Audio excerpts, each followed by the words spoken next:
This is a helmet that I wore the day the ship got hit. That was the 24th of August, 1942. And during that battle, we took 3 bombs.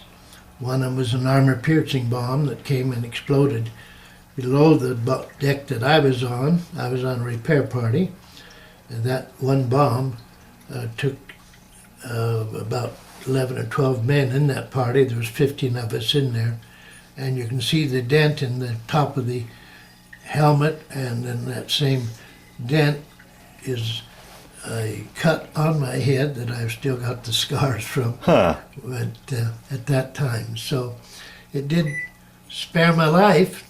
Did it knock you out? Were you knocked out by that, or? Oh yes, I was knocked out by it, and the shrapnel that I also had in my body, in the arms and the leg.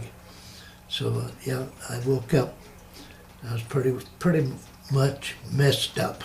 And then you said you were in sick bay for a couple of weeks after I was that? in sick bay for a couple of weeks after that, before I got out. And, Let me ask you as well. I mean, I look at my own situation as an 18-year-old, and probably the most violent thing I had ever seen, or death, was maybe a dog hit in the street or something.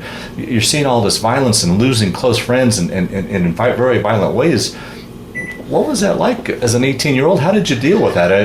I know, I don't know if maybe your faith played into it, but talk a little bit about how you psychologically dealt with it. Well, it was something that you're there with it, and you're not alone with it. Other fellows are going through the same thing, and some of those fellows are closer to it sometimes than you are even, and it just, you just know within yourself that you're kind of there on borrowed time.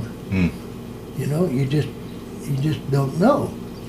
And I know that when I was just before the bomb hit, and when I got out of that card game up there and everything before I got wounded, why I got off and I started praying.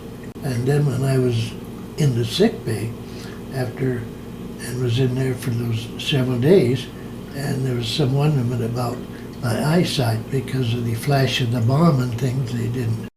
Offered God, I promised God that I'd do whatever He'd want me to do, and if He'd give me back my eyesight, I would just do what He wanted me to do. I didn't know He was going to call me to be a pastor or anything like that. That wasn't my thought then at all.